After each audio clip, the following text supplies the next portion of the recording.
नमस्कार, मैं गजेश देशमुख नाथ Dutt YouTube channel में आपका आपका स्वागत करता हूँ। आज का हमारा विषय है कि वास्तुशास्त्र पे हम बात करेंगे। हम बहुत बार देखते हैं या बहुत वास्तुशास्त्रज्ञ हमें हमारे मन में बहुत सारे विचार डालते हैं या एक प्रोफ़ेशन उनके प्रोफ़ेशन होता है, उससे वो हमें लगता है कि नहीं, ये हमें ये करना पड़ेगा, हमें ये तोड़ना पड़ेगा और ये सब बातें।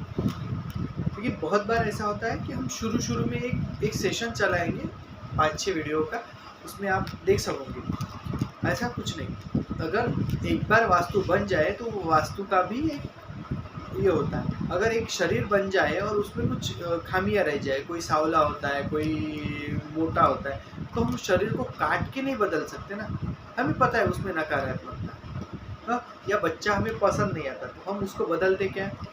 उसको काटते, उसकी स्किन निकालते, नहीं करते। वैसे ही वास्तु का है, जिस वास्तु में हम रह सकते हैं, एक बार वो बन गई, उसमें तोड़-फोड़ नहीं करनी चाहिए, ज़्यादा से ज़्यादा। तोड़-फोड़ करनी पड़े, उसकी परमिशन लेके, उसके बाद उसमें या तो उदक शांति करिए, नहीं होता है तो, या वास्तु शांति फिर से करिए, क्योंकि वो वास्तु अभी टूट चुकी है, वो बिखर चुकी है, उसको फिर से बना के उसमें जान डालनी पड़ेगी। वास्तु में अपने आप में एक जान होती है। अब हमेशा एक आप छोटी सी तोड़-फोड़ करते हो, कुछ भी बना लेते हो, एक रूम बना लेते हो या ऊपर कुछ सज्जा तोड़ देते हो या फर्नीचर बनाने की बात हम नहीं करते, लेकिन बहुत फर्नीचर करते टाइम अगर तोड़-फोड़ की जाए, तो वो वास्तु में उदक शांति तो भी करनी चाहिए। नई वास्तु शांति हो तो उदक शांति तो भी करनी चाहिए, क्योंकि वो वास्तु को ईज़ा होती है और वो पानी में स्मृति होती है और पानी की स्मृति द्वारा वो वास्तु को पुनर्जीवन दिया जाता है। इसलिए वास्तु, अगर हम वास्तु में कोई भी तोड़-फोड़ करते हैं तो उसके बाद हमें वो करना चाहिए। अब बात रही, हमारा टॉयलेट गलत दिशा में है, हमारी किचन गलत दिशा में है, ये सब बातें हम सुनते हैं और उसमें हमारे मन में नकारात्मकता बैठती है।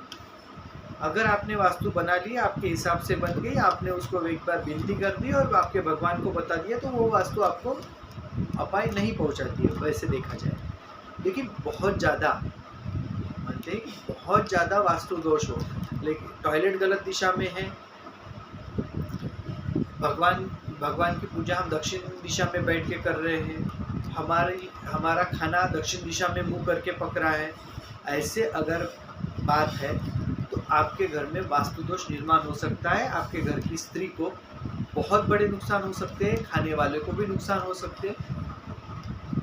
और सोने की दिशा, इसमें एक महत्वपूर्ण बात ये भी है कि सोने की दिशा, अगर आप गलत दिशा में पैर सर करके सो रहे हो, तो आपको ना तो नींद आएगी और ना ही आपके मन में सकारात्मक विचार आएंगे और आपकी तबीयत दिन ब दिन खराब होते जाएगी। इसलिए आपको सोने की दिशा दक्षिण दिशा में सर होना चाहिए या पूर्व दिशा में सर होना चाहिए सोते टाइम। खाना बनाते टाइम आपका मुंह दक्षिण दिशा की ओर ना हो, पूजा करते समय आपका मुंह दक्षिण दिशा की ओर ना हो और आपका टॉयलेट दक्षिण पूर्व दिशा की ओर ना, पूर्व दिशा की ओर मुँह करके चलता है लेकिन पूर्व दिशा में ना बने, इसका मतलब ये वास्तुशास्त्र घर के लिए। अगर आप फ्लैट में रहते हो तो आपको ये वास्तुशास्त्र थोड़ा बदल के भी हो सकता है। अगर आप फ्लैट का वास्तुशास्त्र घर के हिसाब से देखा जाए तो नहीं होता, इसलिए फ्लैट का और घर का वास्तुशास्त्र अलग अलग है, ये आप पहले समझ लीजिए।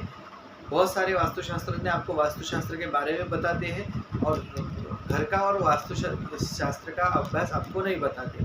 वास्तु के लिए वास्तु वाइब्रेशन नाम का एक ये है, वास्तु वाइब्रेशन से आप जान सकते हो कि आपकी वास्तु किसके नाम से आप शुभ फलदायी है और उसका नाम शुभ से ऊपर लगाने से आपको वो फलदायी होगी।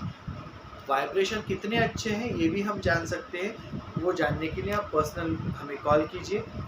हम आपका वास्तुशास्त्र आपको कहाँ चेक करके मिलेगा और कौन करके देगा ये भी बता सकते हैं। आपकी शहर के हिसाब से वो आपको करके देंगे। नमस्ते। हो सके ये यूट्यूब ये हमारा चैनल सब्सक्राइब कीजिए और इसको लाइक और शेयर ज़रूर कीजिए।